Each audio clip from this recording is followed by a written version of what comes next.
if we can speak into our microphones, Yeah. so everybody can hear. So just a reminder, speak into your microphones, please. Ready? I'd like to welcome everybody here tonight. I'm going to call the January 23rd, 2023 City Council meeting to order. Can everybody please stand for the pledge? Allegiance to the flag of the United States of America and to the republic for which it stands, one nation, under God, indivisible, with liberty and justice for all. Make a motion to adopt tonight's agenda. Under consent agenda, I would like to add items H, Airport Commission appointments, and item I, supplemental payment summary. Second. Motion made, second. Discussion. All those in favor say aye. Aye. Opposed? We have an agenda. Presentations. Derek Peters, Lieutenant from the Anoka County Sheriff's Department. Good evening, everybody. Good evening, Mayor. Good evening, Council. December had a total of 386 calls for service, which was up just by one call of the previous month in November. We responded to 1 burglary and 5 thefts. Our motor vehicle crashes were unfortunately up, though. We responded to a total of 11 crashes with injury and then 22 that were only property related. We made a total of 14 custodial arrests, and our traffic enforcement efforts resulted in the issuance of 30 different traffic citations throughout the month. That was matching our previous months of October and September totals. Few of our notable calls throughout the month of December. On the 16th of December at 7:57 p.m., Deputy Lynch was requested to assist one of our reserve deputies who had been conducting just regular patrol through our city. He had been following a possibly intoxicated driver who was seen swerving all over the road. The reserve deputy followed this vehicle and observed it come to a stop in the 4700 block of Viking Boulevard Northeast. Our reserve deputy called out that the vehicle had stopped and requested a deputy for assistance. When Deputy Lynch arrived, he contacted the driver and noted signs of impairment. He asked the driver to step out and perform standardized field sobriety tests, which this gentleman ultimately failed. During the testing, the driver also became aggressive and attempted to walk away from our deputy on a number of occasions. The driver was arrested but continued to fight and resist in the rear portion of our deputy's squad car. He later refused any additional testing, was eventually charged with third-degree DWI and test refusal. On the 20th of December at 8:19 p.m., Deputy Madsen observed a blue passenger car that he recognized as being owned by somebody who didn't have a license and was known to use narcotics. He made a U-turn on the vehicle and observed the vehicle begin to flee at a high rate of speed. Deputy Madsen activated his overhead emergency lights. The vehicle eventually stopped near the 23500 block of Ulysses Street Northeast. On contacting the driver, Deputy Madsen confirmed that the driver of the vehicle did not have a license. While speaking with the driver, Deputy Madsen recognized the front seat passenger as someone who had had an active Wright County warrant for a gross misdemeanor offense. Deputy Madsen requested a second car to assist him with a passenger who was going to be placed under arrest for that warrant. The passenger resisted arrest by refusing to get out of the car. He was eventually escorted from the vehicle by our deputies and placed in handcuffs. Deputy Madsen issued the driver a citation for driving after revocation, and the passenger was transported to jail for the active warrant and issued a citation for obstructing the legal process. And finally, on the 24th of December at 1:41 p.m., Deputy Petrich received anonymous information that a male who had a Hennepin County felony warrant was going to be driving through the 21400 block of Washington Street Northeast. Deputy Petrich positioned himself in an area and waited for the suspect vehicle to drive by. He stopped the vehicle and contacted the driver who had been the subject of the anonymous warrant information. Deputy Petrich arrested that driver, transported him to jail. So a lot of proactive enforcement action that we took over the month of December. I think our calls were on par with what November was at, but we found some time to get out in our communities and work some traffic enforcement, which is important. I've been speaking with Jack. I think next month we're going to do our Meet the Deputy Night. So I think that's February 27th, if I'm not mistaken, sir. So I encourage everybody to tune in on TV or join us here in person. We get to meet some of our contract deputies that serve the city of East Bethel. We got some new faces, so exciting things to come over the next month. With that, I appreciate the opportunity. I'll stand for any questions if anybody has any. Any questions from the city council? Throughout the county, how is it going with safety on the ice? Has there been any ice rescues or any situations? No, I'm actually, the Marine unit is actually housed in the patrol division. I'm actually one of the administrators that assists that unit as well, and we have not had any sort of call-outs in that regard. So Great. it's been a good thing. I think with our fluctuating temperatures, it was cold for a long spell there. We got a good base of ice, but I know like today it was like in the 30s. So, you know, it's a good reminder though to caution everybody when you're out on the ice, pay attention to where you're at and use your head. I know I saw down in Goodhue County, I think, down on one of the rivers down there, they had a few vehicles going through the ice, so it's happening, but not in our area, fortunately. Yeah, the rivers can be especially dangerous. Certainly. Derek, how many guys they have out in the snowmobiles? I haven't seen anybody. Is there guys out on snowmobiles? Yeah, we've got a couple people working that grant. So we have a grant that we're working on and through, particularly on the weekends. So we've got 2 people. I just spoke to one of them this evening before I took off for council here tonight. We're getting some folks to come out and work those with the snow. So Okay. we should be seeing those folks out there Yep. in force here, certainly over the next couple weeks.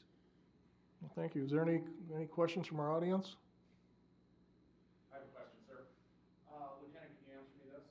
Maybe, with your water patrol division, do they tow the boat at all times, or is the boat housed somewhere? The boat's housed at the sheriff's office. We Okay. have several of those boats in our specialty garage. So just out of curiosity, if your deputy's on patrol, how long would it take, let's say we had a water emergency on Coon Lake, for your deputy to respond to get the boat and then also respond to Coon Lake? Very good question. It really depends on the amount of staff that we have at the office. So as the boats are housed at the sheriff's office, we would certainly need to get that boat connected to our trucks and then brought out to the launch or brought to the lake, wherever it is. I would say that a good response time an emergency response would probably take 25 minutes. So that would be hookup time, drive time on the Reds up to Coon Lake, and then launching it. So 25 minutes to a half hour, I would estimate. Thank you. Yes, sir. So with that, with the emergency towing a trailer, can you do excessive speeds like you can in squads? No, you've got to be conscious of that, of what you've got behind you, obviously. So we encourage our folks, drive with your lights and siren on. So you'd certainly see a pickup truck responding to any emergencies that we would have in the county, but you're not going to see them probably at the same speed. You shouldn't see them at the same speed as a marked unit or an unmarked unit that's not pulling a trailer. So within reason, you've got to be reasonable when you're traveling at over highway speeds. So that includes those of us that are law enforcement, fire, EMS, all of us. We have to show that due care when we're driving. Derek, I spoke with Mike over there at the sheriff's office. You must know, I don't remember his last name. Okay. He told me in the summertime that you guys always have the trucks hooked up to the trailers. And he said most of the time you can probably be to Coon Lake in 15 minutes It's or something accurate. like that. Sure. So you don't have to hook the trailers and stuff like that. He said in the summertime they're always hooked and ready. Yep. That's what he So told me. that's a good thing to bring up because we do have a couple of our boats hooked up, but the majority of our boats are left unattached. However, there is one boat that we do leave hooked up. So thank you for Yep. bringing that up because that's important. It's important, definitely. The Mike that you spoke to is actually one of our Marine unit commanders. Okay. So he's going to be very knowledgeable on what their capabilities are. Yeah, as it you pertains seemed to like you knew a snow lot. Yeah. Any question I had, he was really accurate on everything. Yeah. Thank you. Yeah. Anybody else? Thanks, Derek. Thank you, Council. Next up is the fire chief, Rodney Sinol.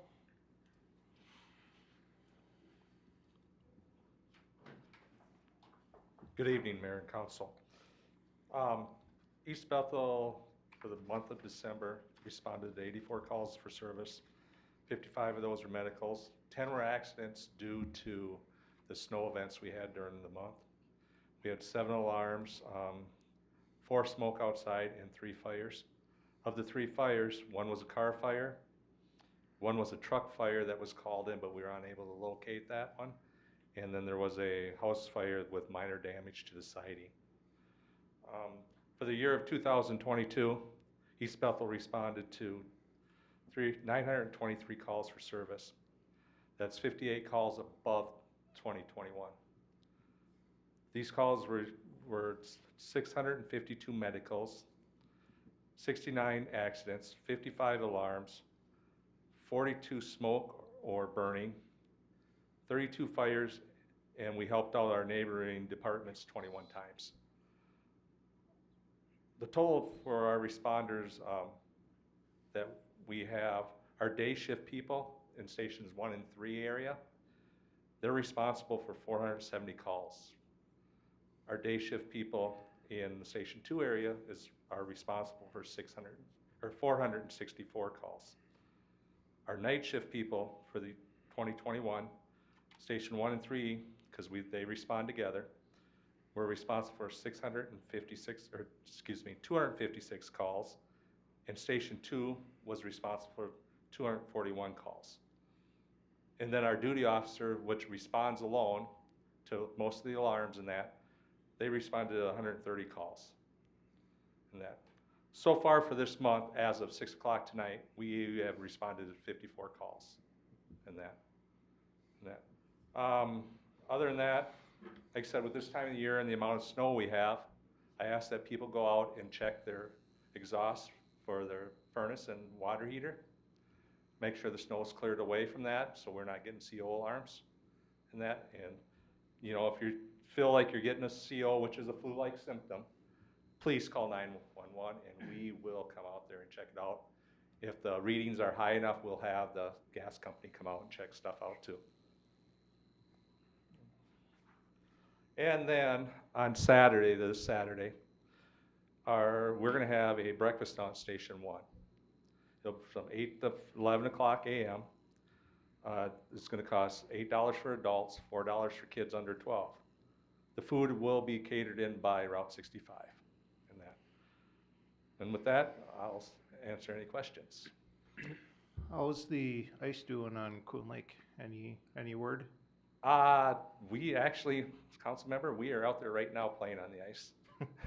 What was it, Rodney, 10 inches? There's about 10 to 12 About 10 inches. inches out of Thielen there, I think, this morning? Yeah, out of Thielen. Actually, my guys or people are out there right now getting ready to go out and practice ice rescuing. And then we have a hole cut in the ice right off of Thielen Beach, off to the side, and they're gonna go out and self-rescue, and we'll have victims also. And that. Great.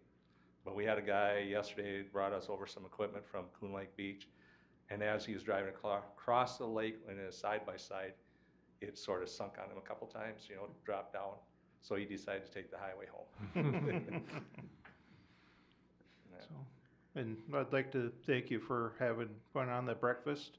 It's always a great community event, so thank you. Any other questions from the council? Yeah, I didn't catch what station that was at. On what? Saturday. Station 1. Station 1 on Saturday. It's the East Bethel Viking Boulevard, County Road 22. It's the one on Viking Boulevard. It's our main station. Any questions from our audience? Mr. Bill? One question real quick, maybe not for the fire chief, but for city council. Will city council be attending on Saturday so we can have a meet and greet and just know with the people or with city council? I plan on being there. Yeah, it's my intention. I gotta set up, I gotta help set up, so I'll be there. Yeah, my intention's to be there. Yep. And as of right now, weather depending, Lifelink may be landing. So we may have a helicopter there also, depending on the weather. Great. Thanks, Rodney. Thank you. 5.0, public forum. Thank you, Mr. Mayor. The East Bethel City Council welcomes its citizens to the public forum. The purpose of the forum is to provide residents and property owners an opportunity to respectfully inform the council of issues of concerns that relate to city matters. The following guidelines will apply to the procedure and conduct for the public forum. Number one, a resident property owner may address the council on any matter not on the agenda during the public forum portion of the agenda. A person desiring to speak must sign up prior to the time the public forum is opened at the meeting. The mayor will invite speakers to the podium and microphone. Once the mayor has recognized the speaker should state his or her name and address. Each speaker should attempt to limit his or her presentation to 3 minutes. If a group of persons wishes to address the council regarding the same issue, the group should elect a spokesperson to present the group's issue to council. The public forum provides an opportunity for the public to address the council on items not on the agenda. The public forum may not be used to make personal attacks, air personality grievances, make political endorsements, or for political campaign purposes. The council will listen to the issue but will not engage in dialogue with the presenter. Questions from the council will be for clarification only. The public forum will not be used as a time for problem solving or reacting to the comments made, but rather for hearing the residents' property owners for informational purposes only. If a majority of the council would like to address the issue in more detail, it can be added to the agenda or addressed during the regular agenda of a future meeting or referred to staff for further review and response. These rules are not new and have been the guidelines for the public forum since this item was moved to the body of the agenda beginning June 1st, 2005. These rules are also on the heading of the sign-in sheet for this item. So at this time, we can open the public forum. Our first speaker is Suzanne Urkel.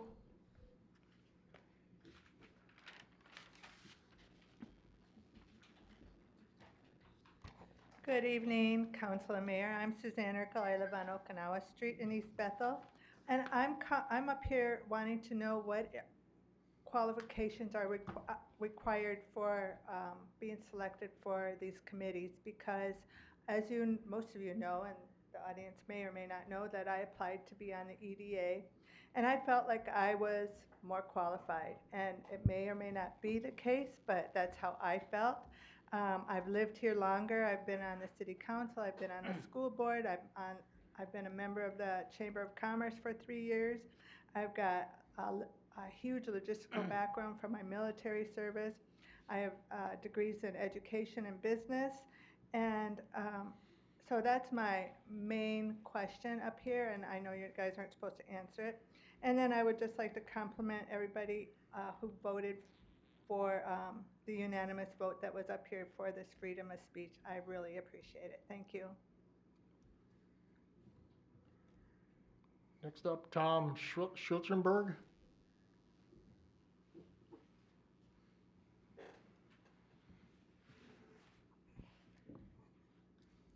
Mayor, Councilman, my name is Tom Schultzberg, a resident of East Bethel, 4463 194th Avenue Northeast. I serve as Vice President on the Economic Development Authority, hereinafter referred to as the EDA. I have been on the EDA since 2019. I appreciate the opportunity to address the Council tonight on the issue of appointment of new members to the EDA. While it is the prerogative of the Council to accept or deny recommended appointments, doing so without sufficient reasons and doing so for the benefit of a preferred candidate is setting a problematic precedent. I wish to remind the Council that the EDA is made up of residents of the City of East Bethel, residents who care for the city and choose to volunteer their time to the city through the EDA.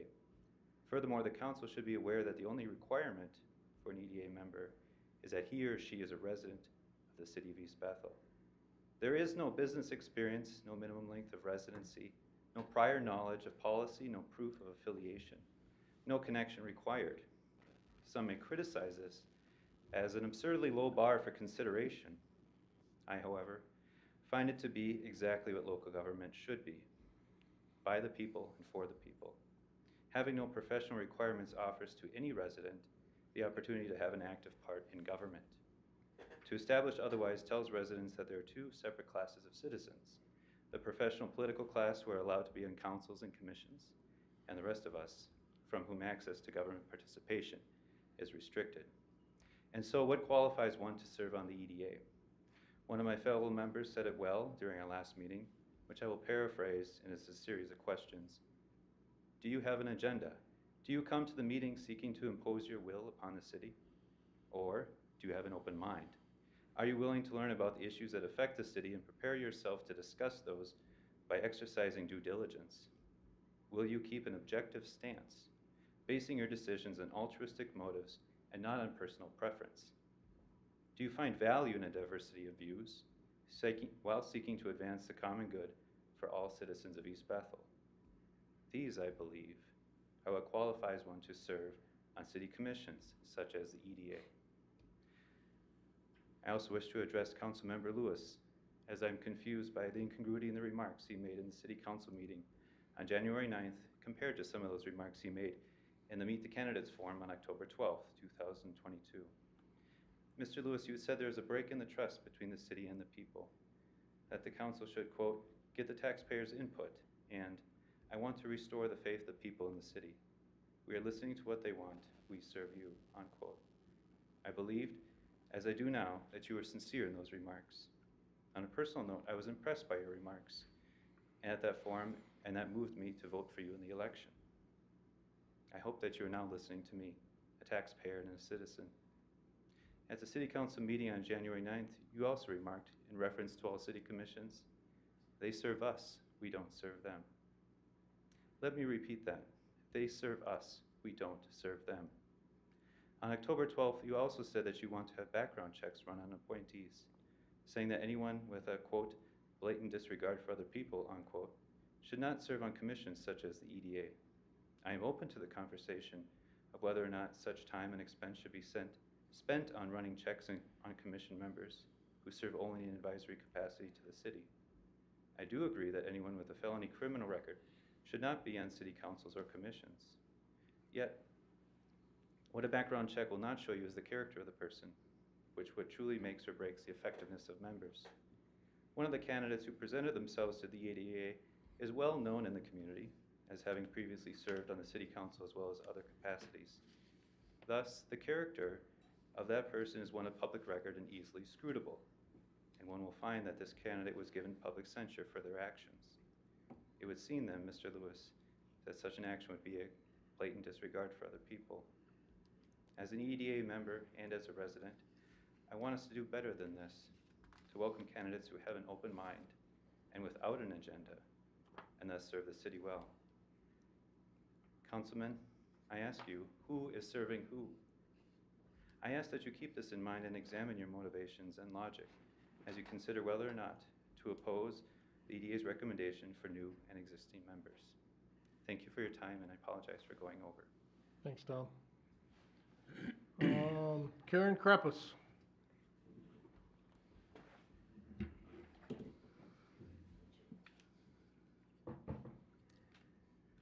Good evening, Karen Kreppus. I live on Gopher Drive. I'm speaking tonight to address Council's non-approval for my second term on Planning Commission. In the meeting, Mr. Lewis, you called into question my character, integrity, and professionalism, non-YouTube forever, and echoed on social media. I've done a good job on planning and have always been professional and prepared for my meetings. Not once did you say anything about what I specifically have not done on planning to give reason to not approve my appointment. And it scared me to hear you say that you and you alone can decide who you want to appoint. I am concerned about the integrity, transparency, and ability to serve with an open mind of our three newest council members. Per last council meeting's minutes, you can refer to pages 31 and 32. Mr. Lewis, you made a motion to not approve my appointment due to comments I made to various council members. You further stated there were accusations made to Councilmember Smith on both occasions, Meet the Candidates and the council forum on November 14th. And you did not see how I could serve the city being averse to certain council members. Yes, I knew I would be facing new council member makeup. However, the whole point of public forum is for any East Bethel resident to bring forth issues and concerns. Mr. Lewis, the night you were sworn in, I spoke at public forum with comments directed towards you, Mr. Lewis, and the other new council-elect members. Then later in November, before the town hall, I spoke with you one-on-one to personally say, hey, I've said my words, this is a clean slate going forward. I also presume that you knew the city council meeting history from July 26, 21, when Mr. Smith was removed from Planning Commission for his inappropriate actions. For that reason, I asked 2 questions during Meet the Candidates Forum. The first was, what is the role of City Council and why are you qualified to be the right candidate? Mr. Miller said transparency, honesty, integrity, the ability to communicate and be better at communicating as we move forward is key. Be accountable for what we say in this meeting, and they should be accountable to the people who are saying it. Mr. Lewis said, if you are on the City Council, you serve the citizens of East Bethel. That's who your bosses are. You are supposed to be a listening post for them. It's not us up here dictating to you. Mr. Smith said, we're here to serve you and your needs and to try to make educated decision on it. It's important we don't play games with people and talk to and zero out people. After all that, my second question was, do you believe it is a disqualification to run for City Council if you've been thrown off or excused from another commission for inappropriate conduct? I specifically did not mention Mr. Smith, but that is who I was referring to. Mr. Lewis said if someone was censured or tossed off because they misbehaved, that it was irksome. Mr. Miller said, what's going to prevent someone from getting office is accountability for their actions. I feel sorry for that person, but at the same time, they can always get involved here coming to council meetings. Mr. Smith actually said, I feel that that's not a reason at all for somebody to run for a different position if they were removed from another position, because they were willing to stand up for what they believed, and what they did was correct in their mind. But I don't hold nothing against them at all. I figure that's an integrity thing on his or her part. Mr. Smith, you actually just described conviction, not integrity. Conviction is a firmly held belief. Integrity means being honest and having strong moral principles. Remember, you all work for East Bethel residents and businesses, and not just a few crazies on social media.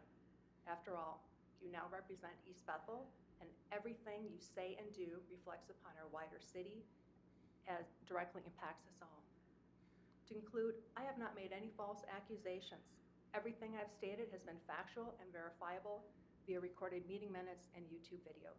Thank you. Thanks, May I Karen. ask a question? I'm supposed to be able to ask questions for clarification. Since the comments that you made toward Mr. Smith were made publicly, would you like to publicly apologize to him, and then we can reconsider your planning commission appointment? Mr. Lewis, I have nothing to apologize for. You don't think so? Okay. I see. Okay. Dave Kreppus.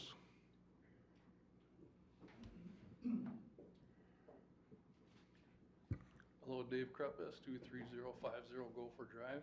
I'm the husband of Karen Kreppus. I'm just gonna read a little bit about Karen's history. She graduated from high school with honors. She graduated from the University of Minnesota with a Bachelor of Arts degree in Speech Communications with honors. Karen worked for EFI, a worldwide digital software technology company, for 17 years with over 2,500 employees.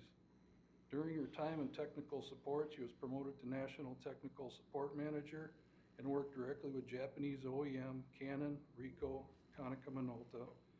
Later, she returned to her passion in training, always helping customers and supporting dealers and OEMs worldwide. Karen gained professional real-world experience effectively working with diverse cultures. For the past 5.5 years, Karen has been the education specialist at Prairie Care, the largest inpatient psychiatric hospital for kids and adolescents in Minnesota.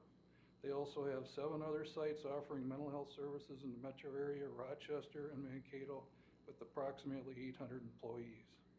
Karen and I first became engaged East Bethel residents in early 2015 when we joined our local community members to fight the CST campaign. We knocked on doors to inform people and get signatures on petitions. Karen even designed a no CST sign. We attended planning commission, city council meetings, and town halls. We later addressed roads commission and city council regarding safety concerns for excessive speed and engine braking on County Road 26. We live on an S-curve section that sees a lot of wildlife crossing and homes with small children. The city council and staff helped us get in touch with our Anoka County Commissioner, Julie Brasted. Julie was instrumental in moving our petition and safety concerns forward. After a MnDOT speed study and more, we successfully have a reduced speed limit and a no engine braking signs when you enter East Bethel. In terms of her volunteer work with our city, she has 4 years of booster days, 3 years as parade coordinator. This past year, while she was not formally on the booster days committee, both she and I helped on the parade lineup. I was at the front of the line on 221st and Sandy Drive directing parade lineup traffic. On her own, Karen went to Coburn's and asked them for a donation toward Freezy Pops. Coburn's donated $50 of popsicles, which Karen handed out along the parade route lineup on her bicycle to help keep our parade lineup participants cool and happy on a hot 95-degree summer afternoon. Cold water bottles were also passed out to marchers as they passed. Karen also volunteers for the Chamber of Commerce Golf Tourney. Her enthusiasm helped sell more raffle tickets, which led to more donation awards from the Chamber. Last year, they even started Karen's Crazy Costume Contest to increase the fund, which always leads to increased donations. When Wanda McLaren left the Planning Commission and stepped up to fill a vacant city council seat after her resignation, Karen threw her hat in the ring for an open planning seat. She was nominated, chosen by the Planning Commission, and approved by City Council. We have attended countless meetings, City Council, planning, EDA, and roads over the years. View meeting packets, so we do know and understand each group's role. We both have spoken at public forum for various concerns over the years, Karen more than I. We attend not just to attend, but to keep informed of what's going on and speak out when we see an issue. We are exactly the kind of engaged East Bethel residents you want. At the January 9th City Council meeting, Mr. Lewis, Mr. Miller, and Mr. Smith, all three voted not to approve and basically fire Karen from serving another planning commission term. She is most likely the best, the brightest, and the most enthusiastic and the funnest volunteer ever to serve East Bethel. Just because she spoke the truth and of your personal beliefs, the city of East Bethel is losing a good person and a commission member. You demonstrated that you are not looking for the most qualified person for the job. You just want to hire friends and followers. Thank you. Thank you, Dave. And that'll do it for the public forum, so I'll close the public forum and we'll move on to item 6.0, the consent agenda. Make a motion to approve the consent agenda. I'd like to pull item I'd like to pull item H, not I. H? Or, yes, H as in high or another H word. Okay. Just for, give an explanation on it. I wanna pull A and C. Can you repeat that, Jim? I wanna pull A and C. A and C? E and G. And B and D? E and G. E and G? So that leaves B, D, and F. All those in favor say aye. Aye. Opposed? Those pass. So Jim, you'll start out with letter or number or A, please. Okay, I got some questions here. Jack, you can probably answer these. Wilkinson and Anderson now, engineering company. Does Craig work for them? Yes. Okay, so now on the 2023 budget, that is his share 40,000 for That- him only? No, that's the company's share for doing work, support work for city council. When we have projects that come up, we need estimates on. That's what we use that service for. Most of his fees are paid, they're related to project costs and they're built into the project cost. Okay, because I see throughout all the bills, Yeah. Wilkinson and Anderson are all over there for that month. I mean, for this month, it's like 13,818. So it doesn't take long to get up to the 40,000.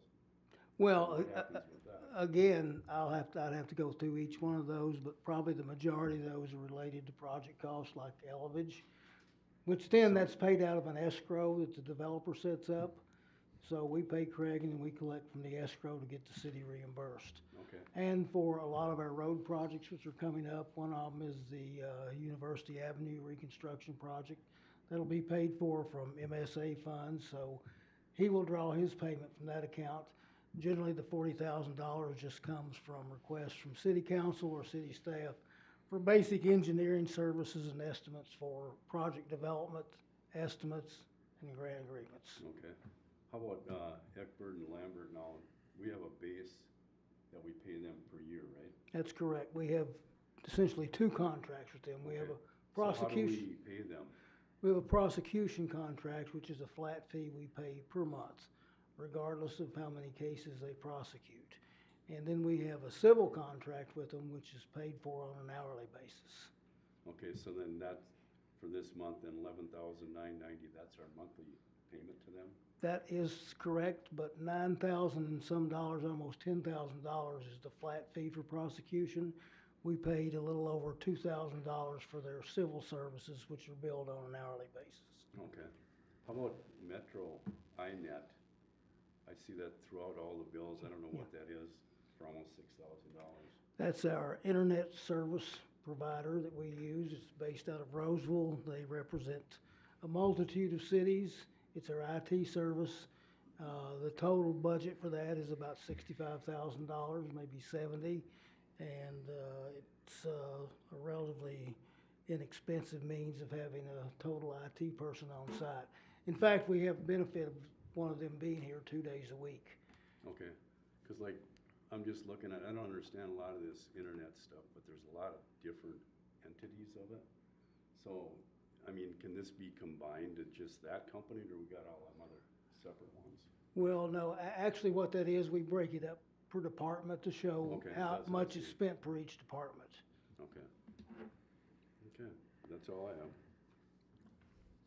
You wanna make a motion to approve that, or? Make a motion to approve A. Second it. Motion made, second discussion. All those in favor say aye. Aye. Opposed? That passes. Jim, you got letter C? Letter C. Okay, on page 38 and 39 on the minutes, the words are wrong, I mean the people. For Miller, it's supposed to be Smith Okay, on there. So once you redo that, can you send me the copy that's, sure can. just email it to me? And then also, page 36 of the agenda, on the reserve capacity loan. Now, when you brought up all this stuff, and then Kevin Lewis brought up a lot of stuff, and he had a lot of numbers, a lot of important numbers, and that's nowhere on the agenda here at all. So why isn't it? The agenda meeting minutes are sent away to a transcriber. Sometimes they do not put everything in there. We can certainly go back and add that if you want that added. Right, well, see, my point is that, now, do they get a hold of you to verify before they print this, or no? No. So they do it on their own? Because it's, like I said, there's a lot of numbers on here that Kevin Lewis had that are actual numbers. I think it's important that it's in there, We can certainly go back and have that addition as a correction.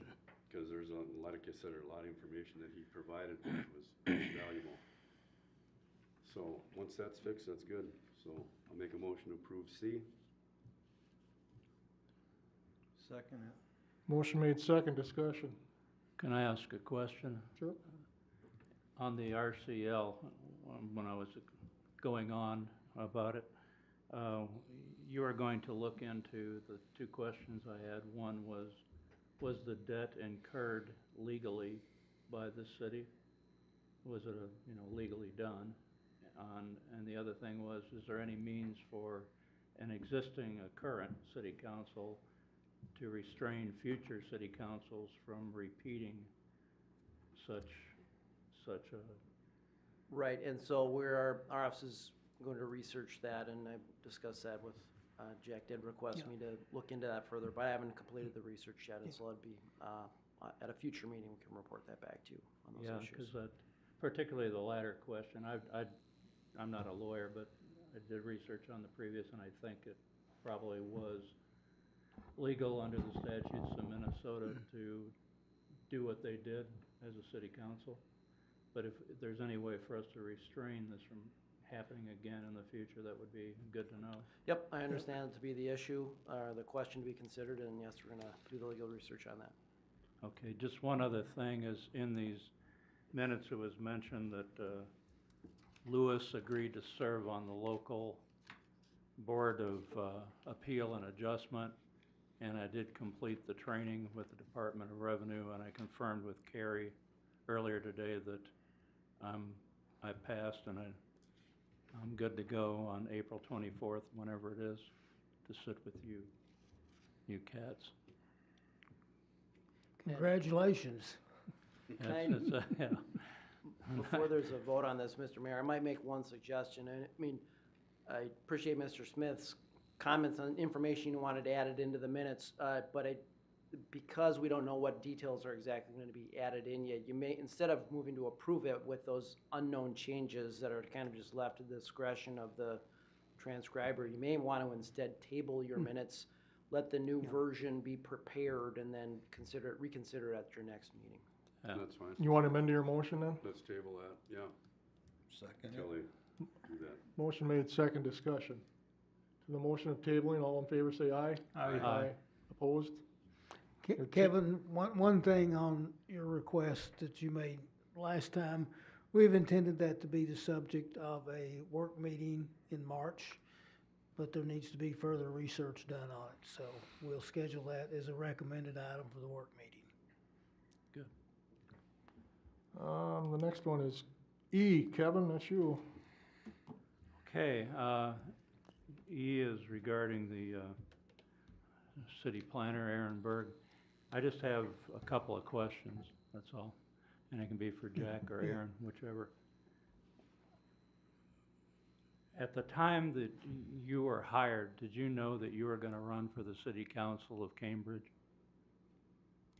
Did you know that he intended to run for the city council of Cambridge, and did you? No, I did not. Aaron was originally hired as an intern. Unless and- I'm mistaken, you're a sitting member of the Cambridge City Council, right? I was elected in November.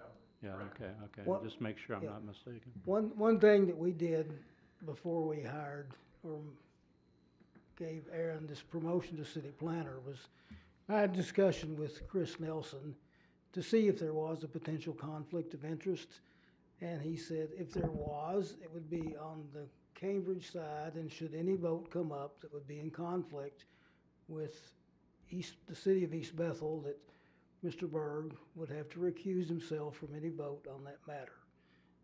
If he didn't, Could you clarify, I'm sorry, I'm not tracking, on what matter? any vote that came up at the city council of Cambridge that involved East Bethel. In the 16 years, 17 years that I've been here, there have been nothing close to that. The only thing that we could see is if Business A was considering locating in East Bethel and Cambridge, and it came up for a vote as to what the location was going to be, and incentives offered, then Mr. Berg would have to recuse himself from voting on that as a Cambridge City Council member. And I could add here that I represent two other cities where a council member is on the council of one city and employed by the neighboring city right next door. And so it does happen. Yeah, it's particularly, one of the arguments for having economic development directors or community development directors is the competitive nature of securing funding for development. And so literally cities are competing with each other for development funding. So that's why it's an issue for me and for some other people. Mr. Lewis, That's it. this is for a city planner position, not an economic development position, so. Well, I mean, you're the interim community development director and you're running for the job, so, All of this is I mean, just, it's relevant. the city planner. Well, yeah, and your name's in the hat for the community development director, right? No, I understand your concern on that for competing for grant funds. It's very seldom that the city of East Bethel and Cambridge actually compete for the same funds. Cambridge is a developed city with a downtown. A lot of their things are oriented toward programs that we don't even have a chance for. And a lot of their grant applications too are for out-state grants that we're not eligible for either, like certain farmers' home grants, certain U.S. Economic Development Authority grants. So the competition for those is really very limited. if it all existed, or hasn't been up to this date. Okay, well, I asked my questions, so I'll make a motion to approve that agenda item. I'll second. Motion made second, discussion. All those in favor say aye. Aye. Opposed? It passes. Congratulations, Mr. Berg. Kevin, you got item G. Well, it's just echoing the concerns that Suzanne Urkel brought up. This Ms. Omen, I believe it is, very nice lady, apparently, you know. I watched the EDA meeting twice, but I actually think it was unfair for you to be put in that position knowing that there was a person like Suzanne there, because she has, well, I'll give, not only a longer tenure living here, which is helpful if you're gonna, know the town, but also having served on the city council for 4 years too. And when I said what I said, which I said, that they serve us, we don't serve them, is they're an advisory group to the city council. It's why the EDA exists. It's why the planning commission exists. It's why the park commission exists. That's their function.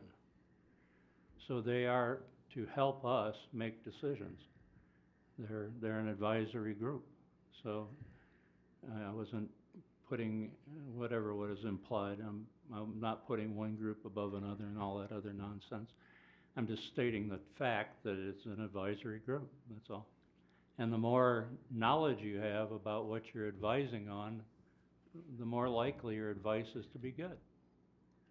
The more you're willing to invest yourself in the work of doing that background research, which takes quite a bit of time, the more likely your decisions are going to be good. It's not common sense. It's not anything difficult. So I just want to say that I share the opinion expressed by Ms. Urkel that she is the better person for the job. Based on, Kevin, before you start, I'm gonna make a motion to approve the EDA choice of Jessica Omen for the open spot. I'll second. Motion made second, discussion. Well, I was discussing it. You're discussing, so Now we can continue now we can discussing it. continue the discussion. Okay, well, I think I've stated it clearly. It's nothing personal, it's just a matter of we need the best advice we can get from the commissions and committees that we have. And that's my opinion. I'm not saying it's the right opinion, I'm saying it's my opinion, that's all. Well, businesses don't hire just off resumes and experiences. That's why we have interviews. We have a couple EDA members who interviewed, and if you want, they can come up and they can tell you why they selected Ms. Holman. Well, I think that's what Yeah. Suzanne's question was in the public forum. So if, No, Brian, we We can't- can't do that. we can't Be do a that. violation of Open open meeting meeting. laws, okay, unfortunately, so their opinions just have to wait for another time. okay, well, some of the feedback that I got was Ms. Urkel was actually not prepared for the meeting. She had stated that the city does not have the capacity to expand, which is not true. Our sewer and water systems are, I think, at 18% at the sewage treatment plant, and the well has much more capacity to serve. And she had also stated that discussing, she brought up connections where she was a member of a business community, and discussion was brought forth where she talked to commercial brokers that she would say that she would talk to them businesses to bring in businesses. I'm paraphrasing here, not exact quotes. And the question was asked of her, did you bring in any businesses? And she responded, that was not part of the official job capacity, referring to as a council member. And that absolutely is one of the things that council does. Mm-hmm. So for her to refer to that, it isn't, then I was confused at why she thought it wasn't. Well, I'm listening to you, and I respect you, Brian. And that's your version of it. I watched it twice, and I didn't get that, so maybe I'm missed something. And I know it was very hard to hear people on that tape, by the way. Maybe I figured that's why you said we should speak into our microphones. Yes. But anyway, I'm offering my opinion. It's just my opinion. I understand. I'm here on the city council. I have one person. I have an opinion. Okay. And as far as And I hired people, and I worked for a lot of businesses, and it's not a personal thing. It's who can best help us get the job done, is all I'm thinking about. Suzanne and I are not close friends or anything. We don't go to meetings together at, one group or another. It's not like that. It's just, I'm just looking at it from an objective standpoint. That's all. Honestly, it really is. And as far as experience, everybody has to start somewhere. I agree. And through the interview process, Ms. Ullman came across as a very intelligent, smart woman with I have no capacity doubt to about learn. that. I have no And doubt would about bring that in when fresh, Karen. new discussions.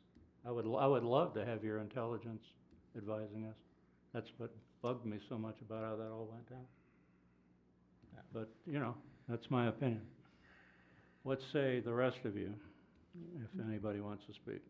Brian, I'd like just to add on to, I mean, you want somebody on the EDA that's gonna go for business. Well, Suzanne, she voted against 3 housing developments. She voted against 1 business, and she voted against 1 tip. And you want somebody on the EDA that wants to support business? Yeah. Well, she didn't support business when she did this. She voted against 3 housing developments. Well, She voted against the tip. maybe she sincerely didn't believe they were right businesses. No. And that's all it is. Every opportunity isn't the same as every other one.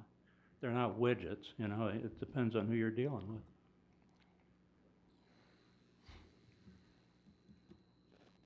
Any other comments?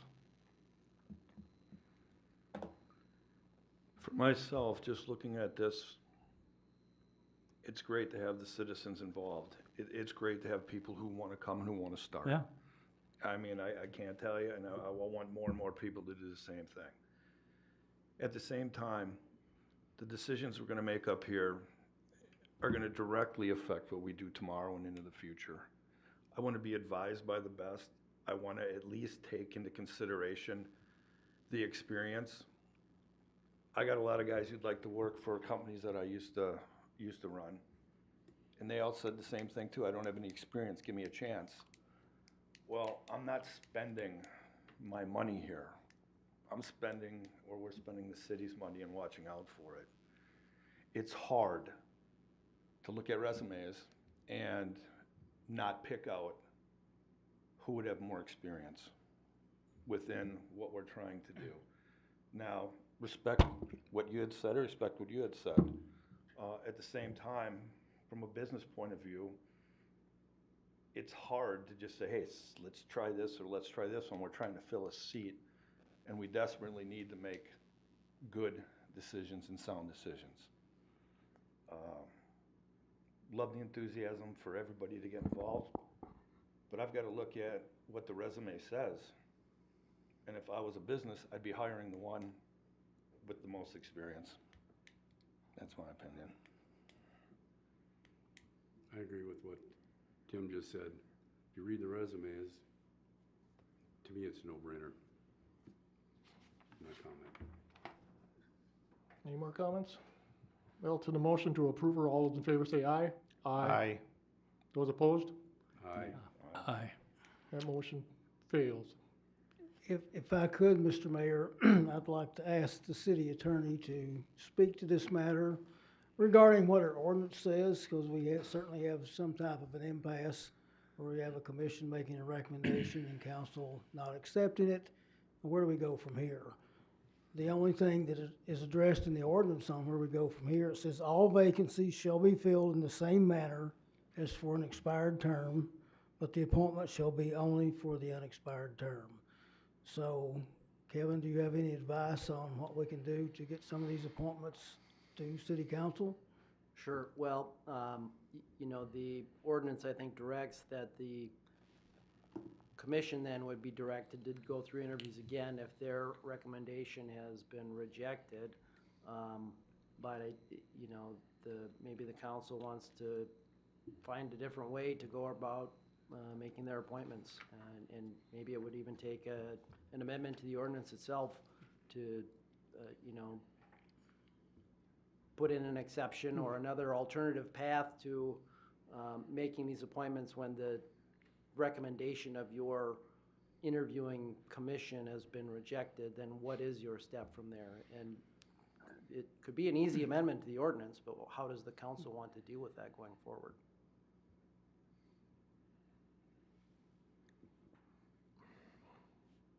Or do you want to send it back to the commission again to interview again and put a different recommendation forward, I guess is the question.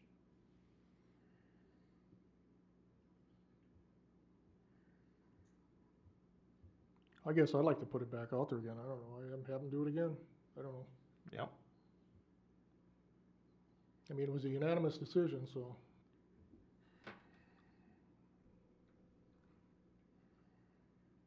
That's my opinion.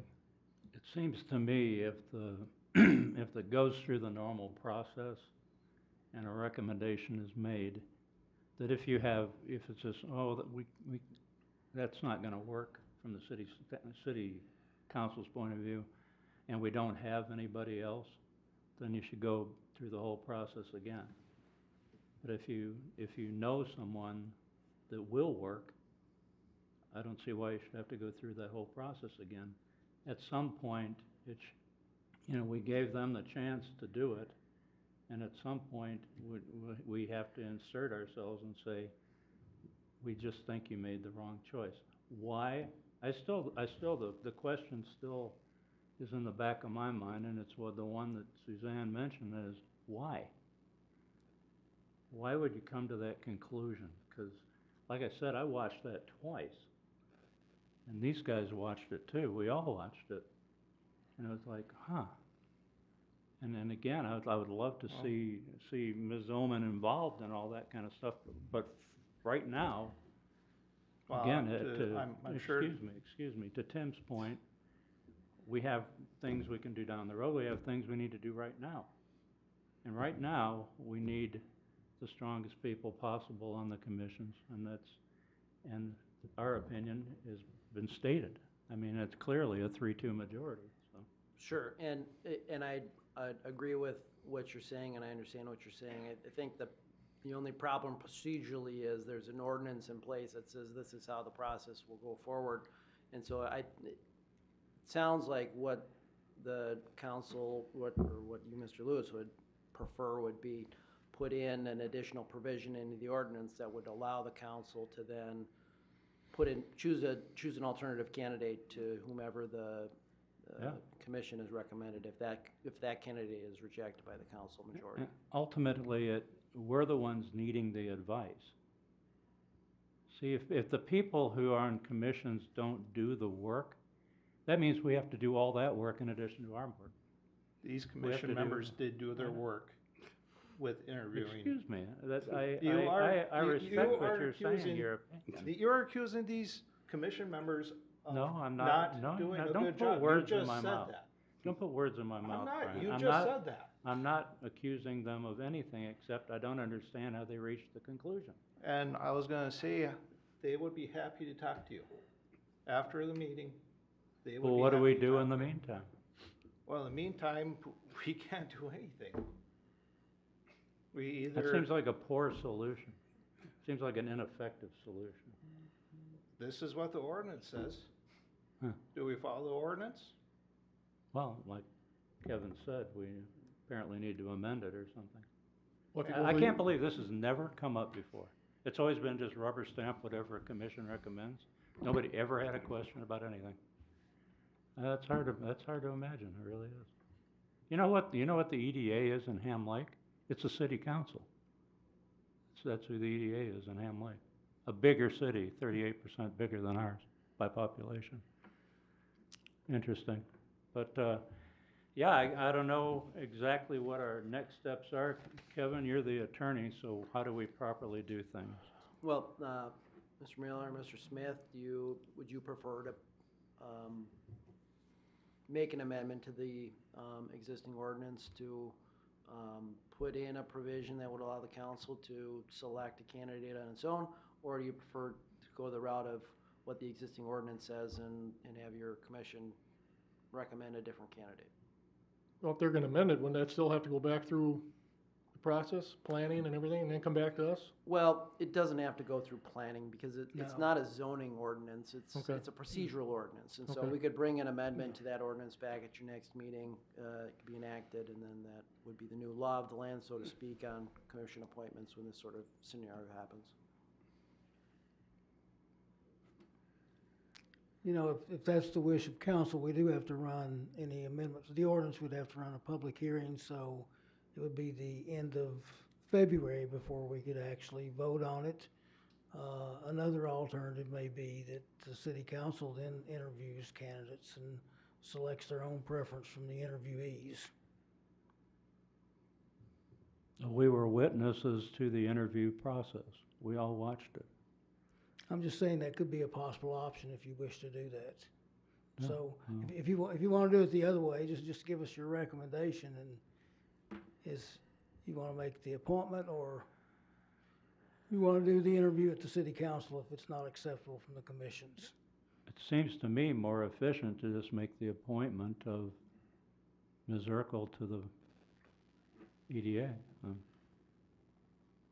Seems like the most efficient way to do it, if the majority agrees to that. You wanna make a motion or what? Well, it's still under discussion. What do you think of that, Kevin? I'm just pulling out your policy here.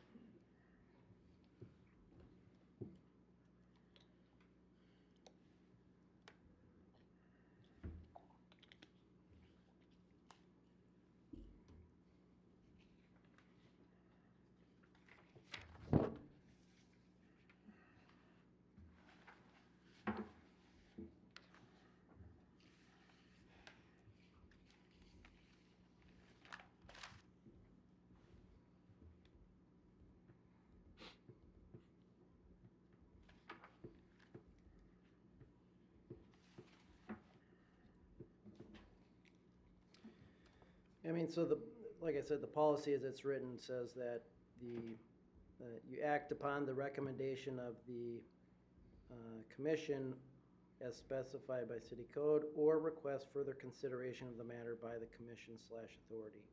It says if in the event there are no applicants for a vacant position, then the council can make an appointment of a willing candidate for the vacancy. But otherwise, the policy as it reads kind of directs us to just send it back to the commission again. And that's why I'd suggest that amending that language would be the most proper procedural course to take. Now, if the council wants to just appoint someone tonight, I guess staff can't stop you from doing that.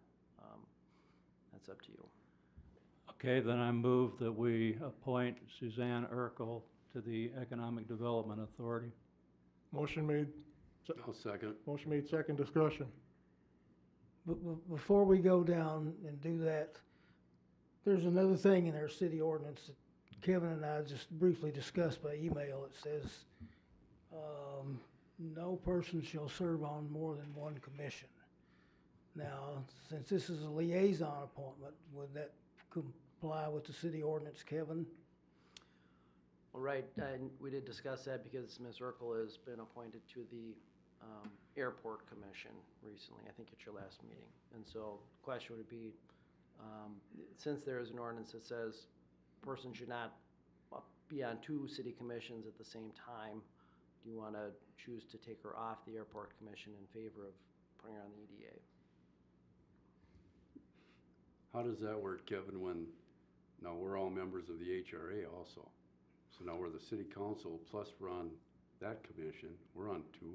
Well, and that's, right, and I think that's not what the ordinance is really talking about as far as your it's talking about people who are advisory to the city council in their role as commissioners, not your own appointments to being members of different bodies. So citizens, not council members. Right, citizen representatives on commissions should only be on one commission at a time, as opposed to council appointments are different. Well, then we have two council members on the EDA also, and now they're on the HRA. So how The does that HRA is a work? whole city council. What? The Yeah, I HRA is know, a whole city but council, so. You're on two councils then, you're on two commissions. Yeah. Right? He just, HR, he just stated that Citizens, applies to citizens. citizens, not Right. council members. Right. Council members can EDA, be on EDA, more we than don't one. have to have council members on EDA either. They can be regular residents as well. Correct, Kevin? I'd have to read your EDA bylaws. I haven't taken a look at those recently. According to our bylaws, it requires two council members, but I think there's other models of EDAs that have a combination. They're straight citizen boards, some of them are composed of citizens and council members, and some of them are composed strictly council members, so. And so if your EDA bylaws indicate that you should have two council member appointees from this group, then that would be the expectation. That doesn't make sense to me at all, because it's like, why do we need two council members on the EDA? We can't have just regular citizens on there? You can, Yeah. that's just how it's set up. It's the same as Who the set plan, it up? it's the same as the planning commission, where some cities do have two council members on the planning commission. They serve we as don't. commissioners. And we don't. We don't, that's Right. because that's just how it's set up. The city actually set that up, Jim, and they did that, I believe, back in 2011, 2012. It used to be the EDA was composed of all city council members. But they felt that they could get a better cross-section by opening up to more citizens, especially that have different backgrounds in the business field.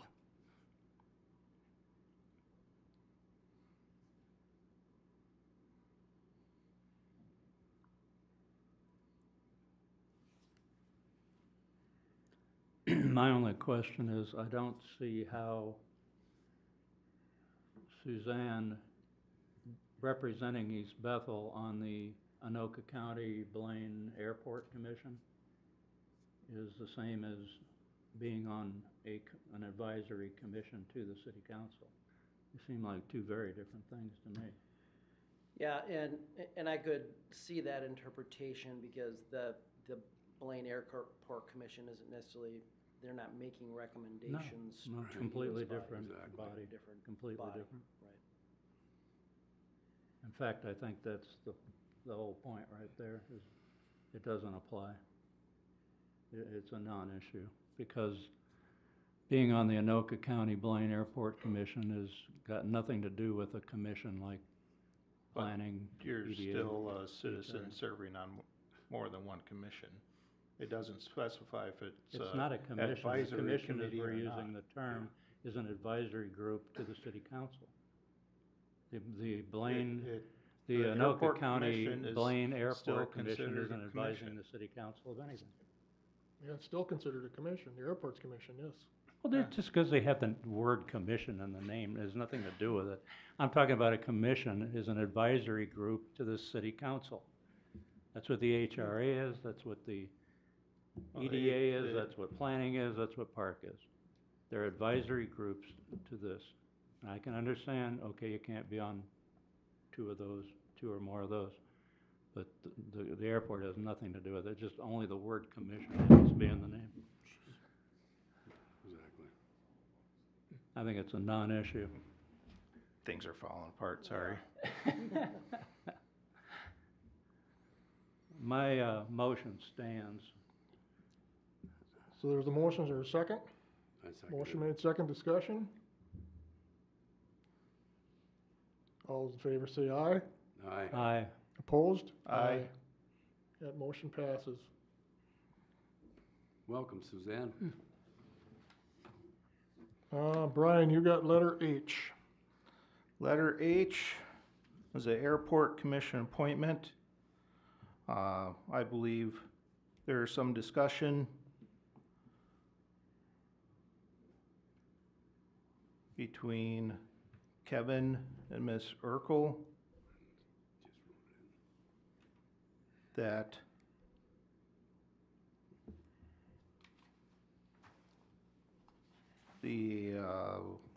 Ms. Urkel was appointed as a stand-in and Mr. Lewis as an alternate.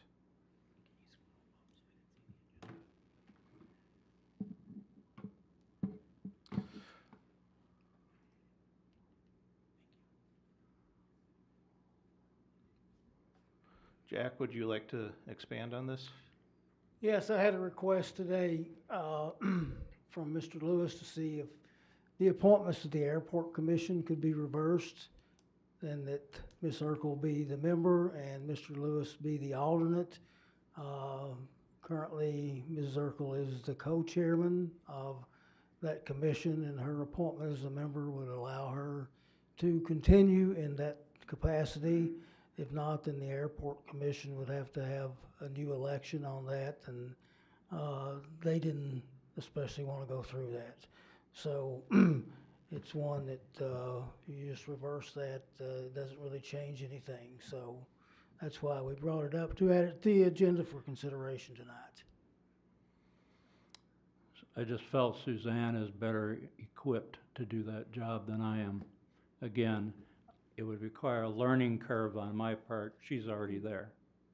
So just in the interest of efficiency, I think she's the better person to be the primary representative on there from East Bethel.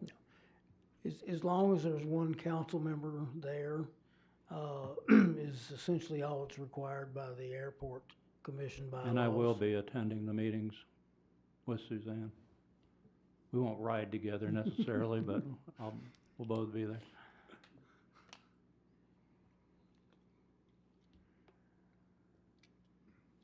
So, anybody want to make a motion to make the change? Do we have to do it that way, or? Yes, you'd have to approve the Okay, motion to amend. I'll move that Suzanne be appointed the member with the Anoka County Blaine Airport Commission, and that I'm the alternate instead of the way it was initially proposed. Motion made, second. I'll second. Motion made, second discussion. To the motion, all in favor say aye. Aye. Opposed? Aye. That motion carries. Tim, I believe there's an item I that should have been added to the supplemental of the, It was. It was. okay, all right, Brian had it on there. thank you. Yep. Yep. Let me see. Department reports, Public Works, E-1, 2023 JPA street maintenance projects. Thank you, Tim. The cities of Coon Rapids, Andover, Anoka, Brooklyn Center, Columbia Heights, Ham Lake, Montemita, and Fridley entered into a joint powers agreement on February 1st, 2005 for the purpose of collectively bidding certain street maintenance services. The North Metro Street Maintenance Program, JPA, allows smaller cities to achieve more economies of scale in the bidding process and potentially achieve lower bids from contractors for crack sealing, seal coating, striping, and other street maintenance services. The City of East Bethel joined the group in February of 2008. The City of Coon Rapids is the lead agency for this group. As the lead agency, they draft the specifications, solicit bids, and provide the necessary documents for member cities to sign in and participate in the program. The agreement is structured such that it permits each member city to accept or reject bids for their portion of the proposed contract. Each city will pay the contractor directly for their share of work, and contracts will be awarded separately for the various items.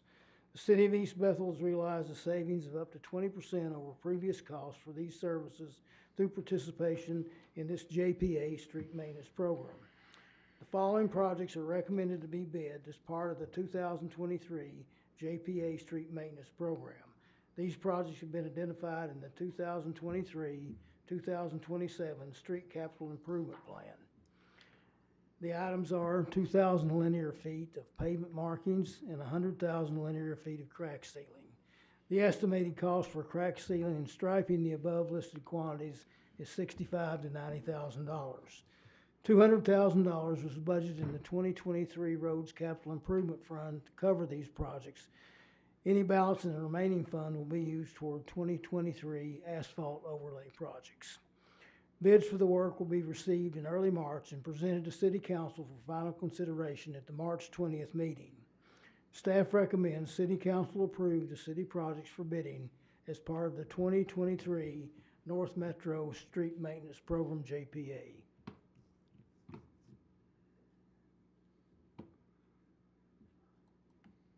I move that we approve the proposed city projects for bidding as part of the 2023 North Metro Street Maintenance Program, JPA. Motion made, second. I'll second that. Motion made, second. Discussion. No discussion. All those in favor say aye. Aye. Opposed? That motion passes. Fire Department grants, F1.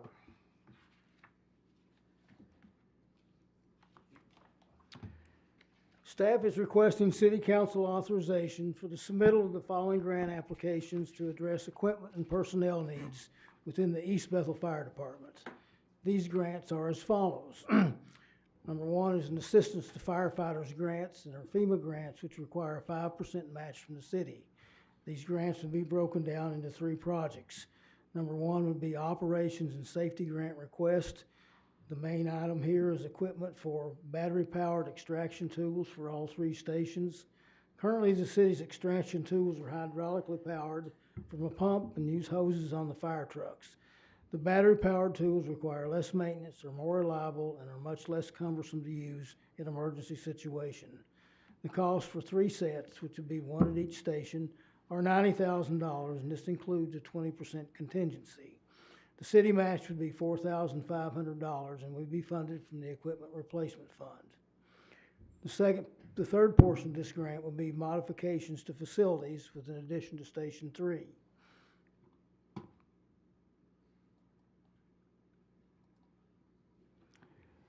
There's a need for additional space at Coon Lake Beach Station 3. The current building is 1,100 square feet and houses Engine 31, along with office space and restroom facilities.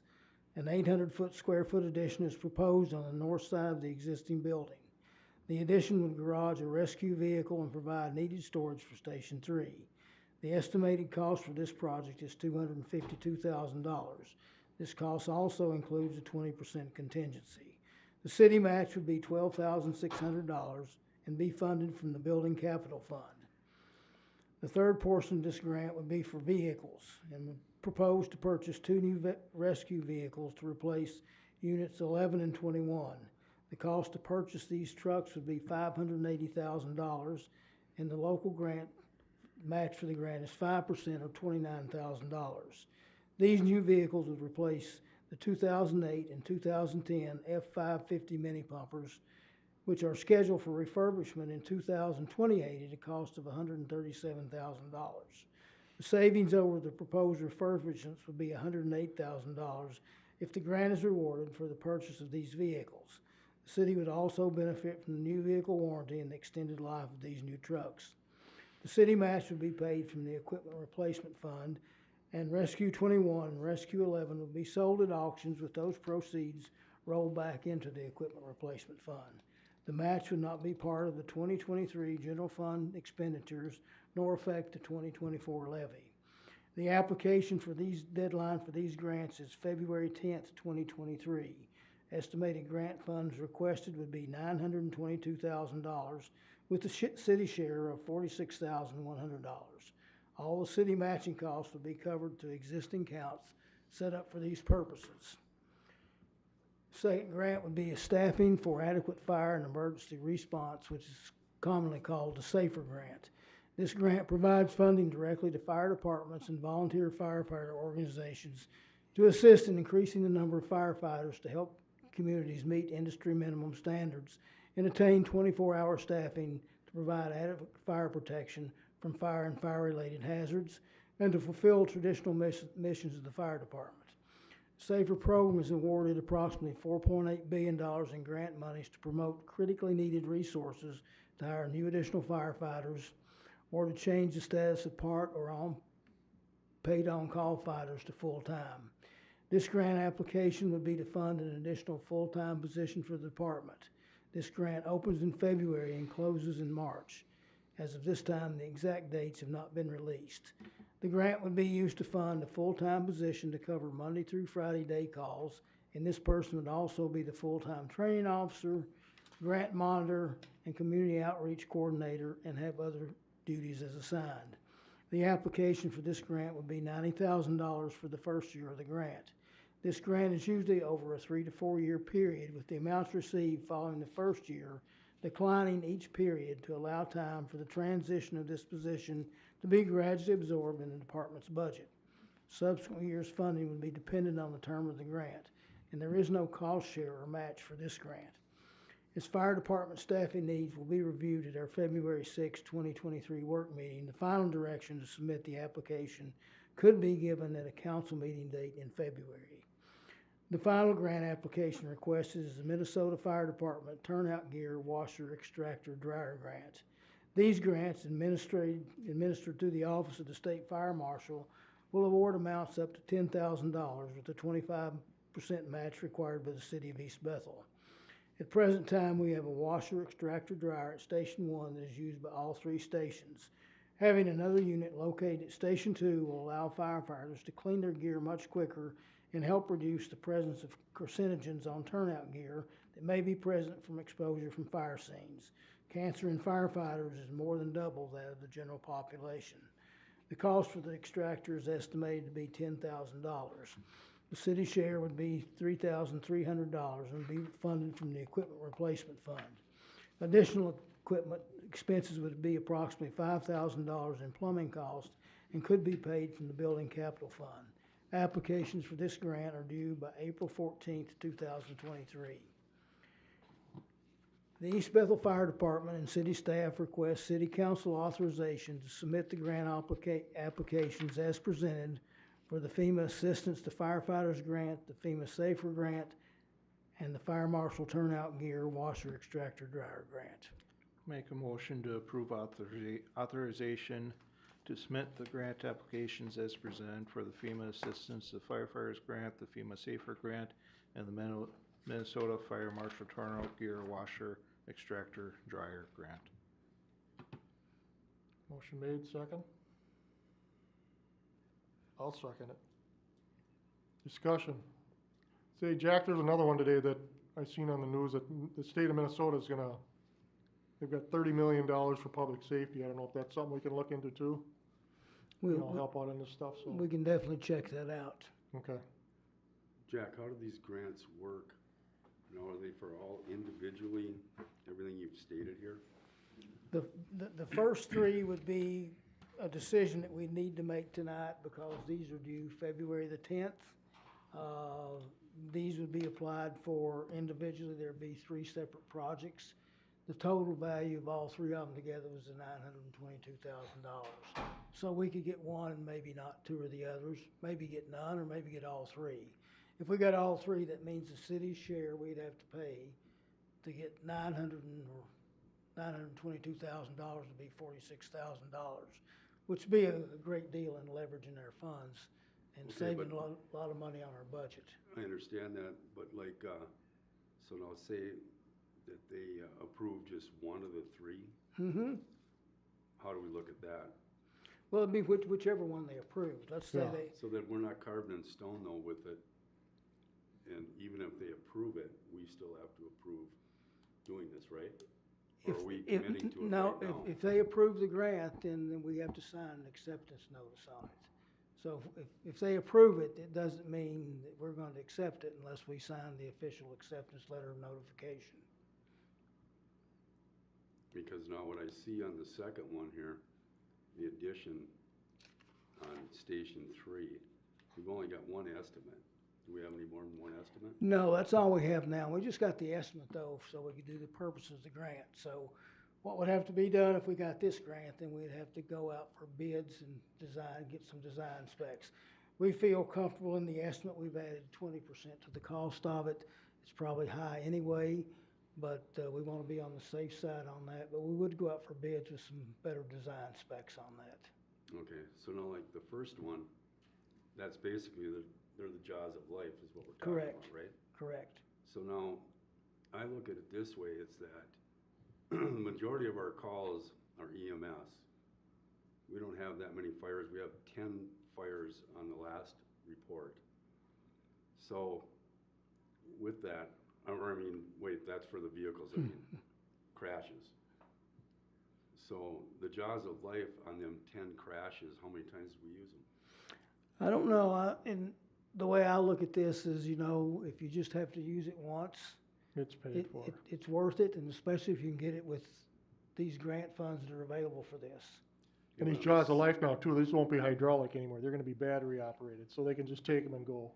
Where before you got, now with the hydraulics, you gotta set them up and, before you can Yeah. use them. So it's gonna take less time too to get somebody extracted out of a As long vehicle. as the batteries are charged. Well, they'll have a couple batteries in the truck. They always, No different than you have the other ones, just hook up the hoses and well, use but you still gotta get the hydraulic machine out and everything, all understand the it. hoses. I understand it. We used to do it with a sawzall on a metal cutting blade, so I know how to do it. I'm just curious with that, it's like, I know we got wants and needs, but do we really need that? Well, if you run into a situation where you need it and don't have it, you know, again, we're talking about a city match for $4,500. These things will last us for 20 or 30 years. So can we sell the old ones then? Yeah, we'd sell the old ones. We'd put them out on Okay, so min if we bid. get that grant, then our commitment is 4,500, Correct. and they're gonna put up the rest? Correct. The grant will be, okay. Then with the vehicles, like, okay, Rescue 11, Rescue 21, these vehicles, are they like completely shot? Are they costing us a lot of money to Well, maintain or what? you know, we've got one that's 17, 18 years old, or I mean 15 years old, and the other one that's 11 years old. They're due to be refurbished in 2028. But when you refurbish them, you still have a 20-year-old truck or 25-year-old truck. You just got them tricked out to whatever the new specs and needs are.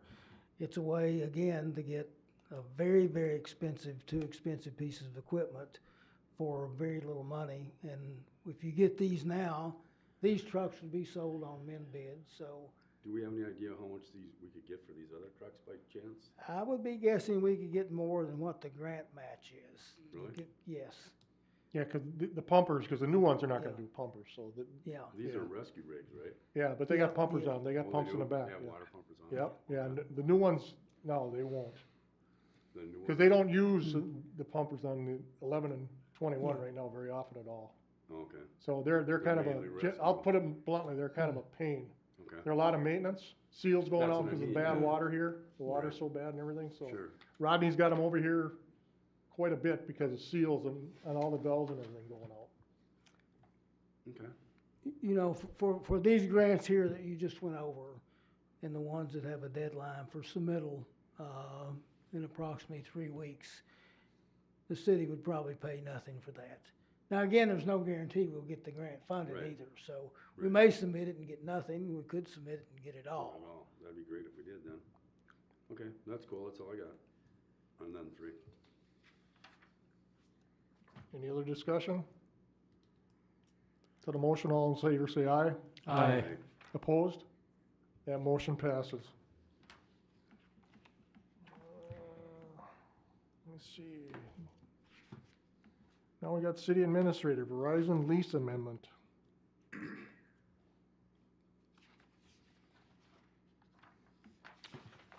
The city of East Bethel entered into a ground lease agreement with Verizon on June 3rd, 2015 for a 100 by 55-foot cell tower site on city property adjacent to the parking lot of the city's Public Works building. The rent for the lease was $24,000 per year with annual increases of 3%. Terms of the lease were for 5 years, with the tenant having the right to extend the lease for 4 additional 5-year renewal periods. The lease would be automatically renewed for each successive renewal term unless the tenant sends a written notice of non-renewal to the city no later than 30 days prior to the expiration of the original term or subsequent renewal term. The lease was automatically renewed in 2020. The lease payment for 2023 was made on January 3rd of this year in the amount of $29,517. The lease payment due in 2024 will be $30,400. Verizon notified the city that they were interested in amending the cell site lease to include the following terms: a new rent amount of $22,000 annual payment commencing in January 1st, 2024, which would be $7,000 less than what we received this year. A new rent escalator, which would be 10% every 5 years, with the next increase to commence on January 1st, 2029.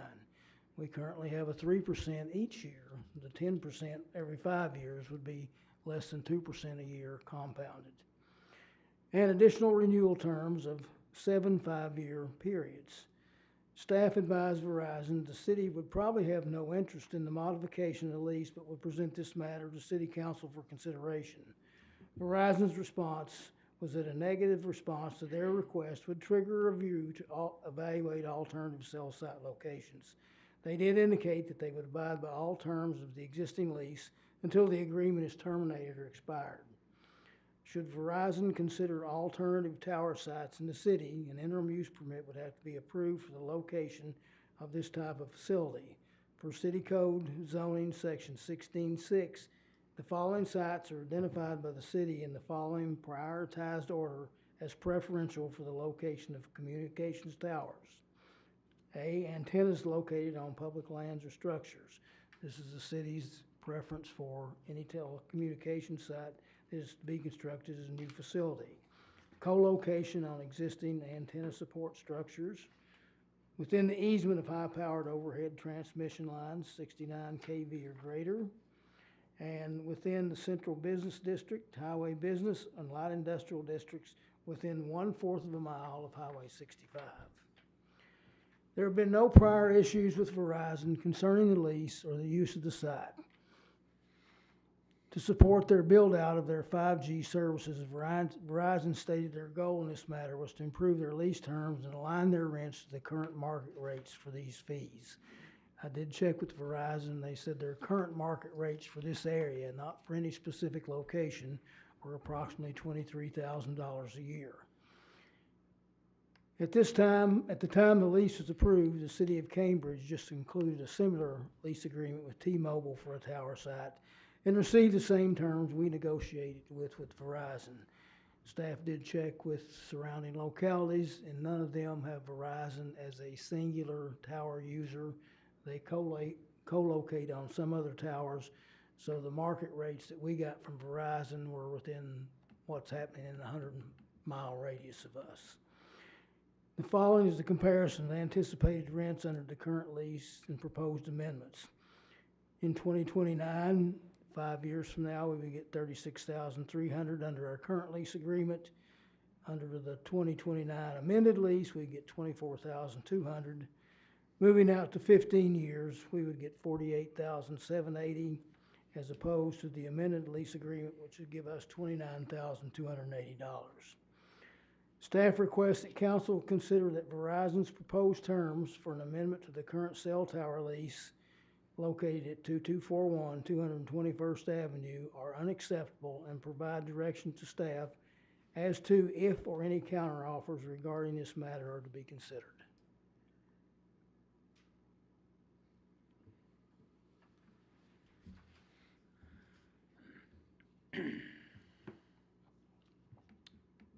Well, in my opinion, I'm happy with the lease the way it is.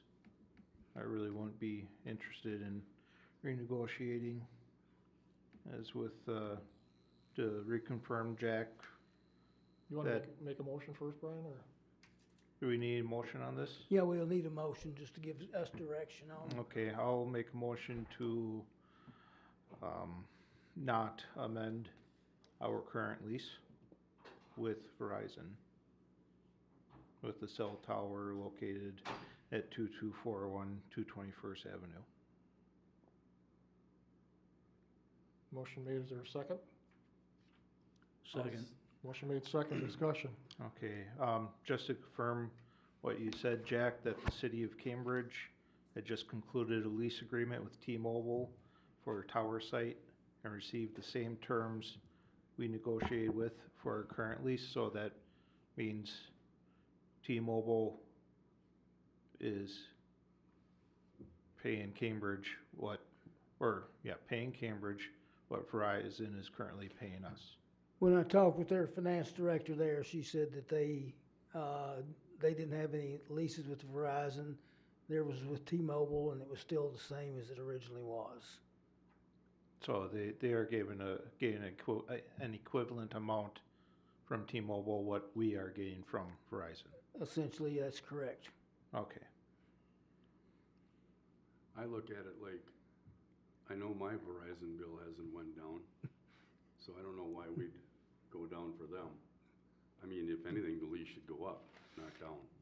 Well, and That's essentially what Verizon told me is they were looking at building out all their 5G capabilities, and they're looking at all their inventory of cell towers now and trying to decide if they can eliminate some or if they can get the current leases amended to lower their costs. So, I still say, no. We don't go down, No. we go up. That's my opinion. and the current lease we have was considered a good deal when we negotiated this. The escalator clauses are common. We'll discuss that also in a deal we have with Midco. So the 3%, at least from a staff level and discussions with other cities, I believe is fair. And, to go to the 10% every 5 years, essentially that's a little over 1% a year when you compound that out over that period. We had 3 5-years, didn't we? 3 5-year leases on that? No, there's 5-year leases on Oh, it. okay. And actually, one of them was automatically renewed in 2020. Okay. So we're in the second year of the fourth one that's still out there. After 2025, there'll be 3 more 5-year more, leases. okay. Any more discussion? The motion, all in favor say aye. Aye. Opposed? That motion carries. February work meeting. Our February work meeting is scheduled for Monday, February 6, 2023 at 7 p.m. The following items are recommended for discussion. Number 1, we're requesting a joint City Council Parks Committee meeting to discuss park dedication fees and just review some other communications back and forth with the Parks Commission. We're also requesting Fire Department staffing review, which will involve the discussion of potentially another position on there for day calls, and city communications outlets and public information options to discuss certain things is more publications in the newsletter or more ways that we can communicate and improve our communications with our residents. Or any other items you would like to see added to that list. Make a motion to set the agenda as reflected for the February 6th work meeting. Motion made, second. Second. Motion made, second, discussion. On the motion, all those in favor say aye. Aye. Opposed? That motion carries. Number 3, Midco OTN lease. On May 15th, 2013, Mid-Continent Communications, the city's franchise cable provider in the city of East Bethel, entered in a lease agreement for a new site to relocate their control cabinet and upgrade their optical transition node. The previous location at the City Hall entrance from 221st Avenue was continually exposed to snow accumulations from plowing and traffic and snowmobile damage. This site was also difficult to access in the winter and spring for maintenance and repair. The new location at Palisade and 221st Avenue provided a more attractive and secure facility and was easier to access and less exposed to traffic and weather damage. This shows where the old location was. Here's the entrance to City Hall off 221st. So they moved the location over here. The city approved the lease, and they constructed a building similar to this to house their equipment. The lease the city approved was for a term of 10 years and provided renewal options, specified the rent terms, and made the lessee responsible for all utilities that service the facility. Midco has notified the city it intends to exercise its 10-year renewal option of the OTN site lease. The current term ends on May 15th, 2023, and Midco proposes an annual payment beginning May 1st, 2023, in the amount of $2,500 per year with yearly increases of 3% as an amendment to the current lease. The city attorney, which at this time was Chris Nelson, reviewed the amendment, had his questions answered to his satisfaction, and found the request to be fair and reasonable. The use of the 3,500 square foot site has posed no issues for the city and has not disrupted any booster day or any other city activities. The amended site lease extends the term of the agreement for an additional 10 years to May 15, 2033, and increases the base annual payment to $2,500, which was originally $1,800 in the first contract, with a 3% increase per year. Staff recommends the approval of the Midco's OTN site lease amendment as exhibited in attachment 3 of your packet. Make a motion to approve for approval of the Midco OTN site lease agreement as exhibited in attachment 3. Motion made, second. Second. Second, discussion. So the building, Jack, it's 50 by 70? The site is 50, site? the site is 50 by 70. Okay, so that's basically right over where that other thing is, right over here? That's correct. That's up here at the, Right in the corner, yeah, the basically. western end of the parking lot, right So here. then how big a building will it be? This building's already there. It was built in 2015. Oh, is that The one that's building is there? like 8 by 12. Yeah, it's maybe about 100 Oh, so that's the square one feet. that's there? Yes, correct. Okay, so the 50 by 70 is just the lot size? That's correct. Okay, That's the ground lease. okay, got ya. Thank you. Any other comments? To the motion, all those in favor say aye. Aye. Opposed? That motion passes. 9.0, staff reports. Jack? I have nothing further to add. Mr. Smith? I got something on our 9th, at January 9th, we approved Bill's quality cleaning service. And when I picked my packet up Friday, I went in and I used the bathrooms. So I got some pictures here of what I seen, and you can take a look at them if you wish. When do they clean these bathrooms? I mean, this is in the city council, our bathroom right over here. And I haven't even looked seriously anywhere for cleaning, but who watches these guys?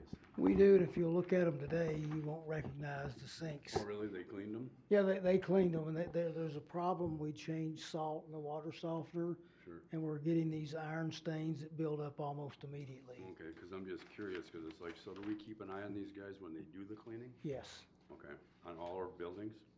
yes. Okay, all right. That's all I got. Mr. Miller?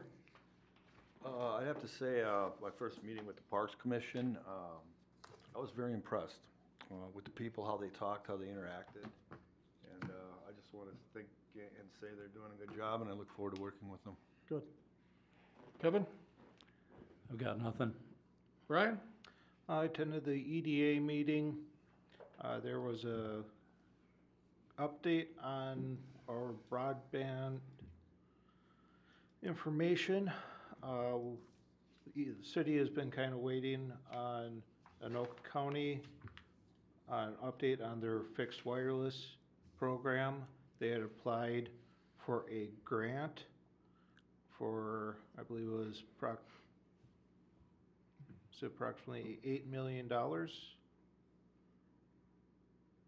And they were informed that they did not receive any grant money. And so they will be, the county will begin to discuss the use and allocation of their funds. They have some funds set aside right now. They'll be discussing that at their March meeting, and with anticipated decision by June as to their direction dealing with gaps in the internet service in the northern county areas. So that comes back to us with deciding what we want to do, where there is grant monies available from the Anoka County, and with reflection of their delay with their project, they have extended the deadline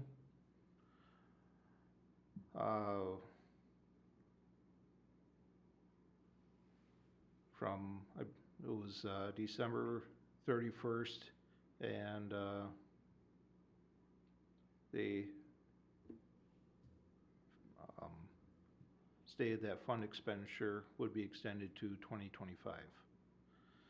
So that gives us time to come up with our plan and to continue working with Anoka County on their plan to hopefully work with them and come to hopefully successful results.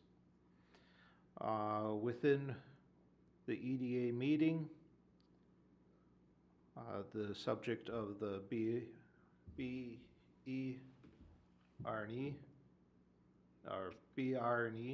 I should say, program came up. That was the Business Retention and Expansion Program that the city undertook. I want to say it was 2016, somewhere around there. Jack, if you want to confirm that. And that was essentially a program from the U of M that we partnered with the U of M and Connexus Energy to go out and interview businesses. The university gave us all the questions to go out as to what to ask. It took a massive amount of volunteers to accomplish this. The results came back, and those are sent to the U of M to analyze and to address items that were lacking. Based on that, there's 4 or 5 areas that then we had task forces set up to address some of those items. But since then, not a whole lot has been done with that. We discussed revitalizing that, touching base with that program again, and maybe do a small version of some sort where we reach out to businesses and ask set up times for 10 to 15 businesses to come in for coffee and donuts. We talk with them again, ask them how things are going, are there any areas that could be improved, et cetera, et cetera. So with that idea, at the next EDA meeting, we'll be discussing that topic. So, and Saturday, fireman's breakfast. It's always a great time. Hopefully you can make it. That's all I have.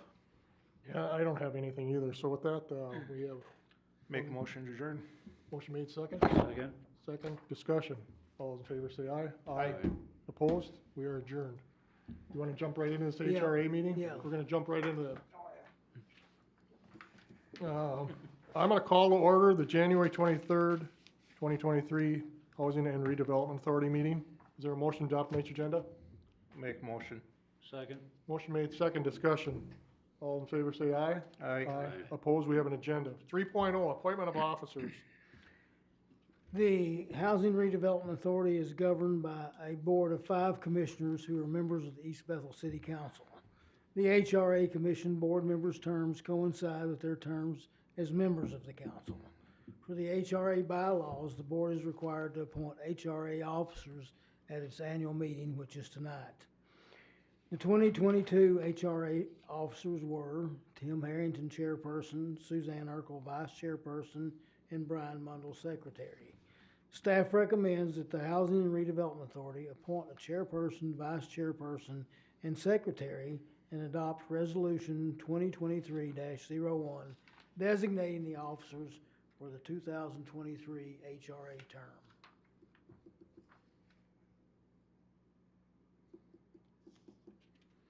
Well, I'm gonna make a motion to appoint Brian Mundell chair, vice chair Mr. Smith, and secretary Mr. Lewis. What does a secretary have to do? Nothing. Nothing? Nothing, yeah. I accept. Nothing. Take notes. So just sit at the meeting. Just show up for the meetings. Show up for the meetings. I can do that. Is there a second? Second. Motion made second, discussion. To the motion, all in favor say aye. Aye. Opposed? We have new officers. Mr. Mundell, it's in your hands. All right. We have item number 4, approving minutes from the October 24th, 2022 HRA. Just to interject on this, Jack, kind of traditionally, if members had not been present at past meetings, they have abstained That's- from the minutes. That's correct. As we have 3 new members, does 2 constitute a majority? And- Yeah, well, Hey, we gave you some easy questions tonight. typically, an abstention is treated like a no vote, Yeah. and so that makes it a little bit challenging. How about But, the city administrator? well, the city administrator is entitled to vote, because he's not a member of the HRA, he's just a staff person. Okay, how about I revise my question? Traditionally, that's the way we've done it. Can they vote on minutes even if they weren't there? I think they can. I mean, I've seen council members vote on minutes when they haven't been present at a meeting. Okay. And so I think that's fine. So it's up to you if you want to vote. At least one of you has to vote, 2 can abstain if you choose to. Yeah. Kevin, you wanna vote? Sure. Well, I'll make a motion to approve the minutes from October 24th, 2022 HRA meeting. I'll second. Motion made second, discussion. Oh, sorry, Brian, I'm sorry. Go ahead. Oh. Discussion. With no discussion, all in favor say aye. Aye. Aye. Opposed? Abstaining? That passes. Item number 5, resolution 2023-02, designating official newspaper. State statute requires that the East Bethel Housing and Redevelopment Authority publish its official notices in a newspaper that has general distribution throughout the city. The HRA is required to designate an official newspaper where legal notices will be published. The Anoka County Union Herald meets the publication and circulation requirements as required by statute and has been designated the City of East Bethel's official newspaper, is recommended to be designated the official newspaper for 2023. Staff is recommending the Housing Redevelopment Authority Board adopt Resolution 2023-02, designating the Anoka County Union Herald as the official newspaper for 2023. I'll make a motion to approve resolution 2023-02, resolution designating the Anoka County Union Herald as the official newspaper for 2023. Second it. We have a motion and a second. Discussion? With no discussion, all in favor say aye. Aye. Aye. Opposed? Motion carries. Item number 6, resolution 2023-03, designating official depository. Resolution 2023-03 recommends official depositories for the East Bethel HRA funds. These agencies or institutions are the approved depositories for the city of East Bethel as adopted by City Council on January 9th, 2023. Staff is recommending the Housing and Redevelopment Authority Board adopt Resolution 2023-03 designating the official depositories. I'll make a motion to approve resolution 2023-03, resolution designing official bank depositories for 2023. Second. We have a motion and a second. Any discussion? As to the motion, all in favor say aye. Aye. Aye. Opposed? Motion carries. Item number 7, financial update. Jack. Per Minnesota statute 469.033, subdivision 6, the East Bethel HRA must prepare and file a budget in accordance with the budget procedures of the city. The city and HRA approved a levy amount of $77,000 for 2023 to ensure the continued legal status of the city HRA as a standalone authority and to provide HRA funds for eligible projects. The HRA staff services for 2023 will be funded by a $30,000 transfer from the HRA account to the city's general fund to support administrative duties, staff time, and other responsibilities required of the HRA. The unaudited HRA cash account balance as of December 31st, 2022 was $183,836. If you have any questions regarding this brief report, I'll be more than happy to answer them. One question. Why is it unaudited when everything with the city is audited? It's only audited once a year, so this is just Oh, our this is interim. Yeah, this is our interim, reconciliation of statements. The audit will begin, that process will start next week. Thank you. And we'll be going through that for the next 6 weeks, so. Great. Any other questions or comments? Then we have one last motion to make. Make a motion to adjourn. Second. We have a motion. Any discussion? To the motion, all in favor say aye. Aye. Opposed? We are adjourned. Thank you, everyone. Thank you, everybody, for staying.